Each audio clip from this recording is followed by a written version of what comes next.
दो लड़के पहले ही खड़े थे पुलिस वाले, तो उन्होंने कहा अब अजान नहीं हो गया। मैं कहा जी अजान तो होने वाली है अभी। तो मैंने अजान पढ़ दी जाके। तो मैं जैसा अजान पढ़ के यहाँ गल्ला रख रहा था, तो आते ही उसने पता नहीं उन्होंने पुलिस वालों ने उन्होंने फोन करके यहाँ बुलाया। तो जब ये 3-4 और आ लिया दरोगा आ लिया। तो यहाँ के अल्लाह अजान की परमिशन किसने दी? मगर अजान से पहले से ही हो रही। पहले माइक पे हमारे होते और माइक लगे थे, हमने उतार ली उनके कहने से ही। फिर एक माइक की इजाजत दी थी और परमिशन भी हमारे एक पे ही है।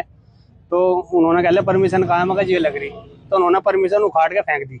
वो कह रहे थे पिछवाड़े में घुसाड़ दूंगा तो परमिशन को भी तुम्हारी। अच्छा, आप ये होगी आपको ये कहा कि आपकी परमिशन को आपके पिछवाड़े में घुसा दूंगा? जी जी, उन्होंने दीवान जी ने। और वहां से जाके थाने में मुझे सुबह ही उन्होंने जाके जब ये हमारे साथ ही अंदर गए नमाज के बाद, तो वहां से उनसे पहले कह रहा कि अल्लाह का अगर अजान पढ़ दी तो पाकिस्तान भेजाओ तुम, यहाँ तुम्हारा कोई काम नहीं है। दरोगा ने कही ये बात उसने जिसने मेरे बजाय आए सी। और यहाँ मेरे मारपीट की साथ में और मारा भी। देखो चोट लग रही है, देखो निशान है, ये रहा पैर में लग रही निशान देखो। और वीडियो कैमरे लगे हुए हैं बाहर भी। मोटरसाइकिल पे उखाड़ के मेरे से 2 मुक्के आए मारे। देखो अब तक दर्द है, चेक एक्सरा करा लो।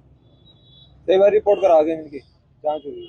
और आंख से भी यहाँ देखो, यहाँ से निशान है और यहाँ भी दर्द हो रहा आंख पे क्योंकि मुक्का मारा उन्होंने। कैमरे में कैमरे लगे हैं। आपके माध्यम से हम ये पूछना चाहते हैं कप्तान साहब से, एसपी साहब से, एसपी सिटी साहब से। अभी हम लोग उनसे मिले हैं। उन्होंने ये कहा है कि हम जांच कर रहे हैं। अब इससे बड़ी जांच और क्या हो सकती है बताओ? एक दरोगा, एक जिम्मेदार और गाली उसने ये कहा अपनी माँ को यहाँ लाओ, तुम्हारे घाघरा उठा के तुम्हारी माँ के दरोगा भी चढ़ेगा और हम भी चढ़ेंगे सारे। ये बात कही उन्होंने, इतनी बुरी बात कही उन्होंने। साले का था जिक्र साले। एक आप घबराओ नहीं, आप घबराओ नहीं, आपके साथ भाई। चलो कानून है, हम मान ले कानून है, मगर ये थोड़ा साले गाली दे और मारेंगे। गाली देना कौन सा कानून कहाँ लिखा है बताओ? हमें दिखाओ, नहीं जानते कुछ।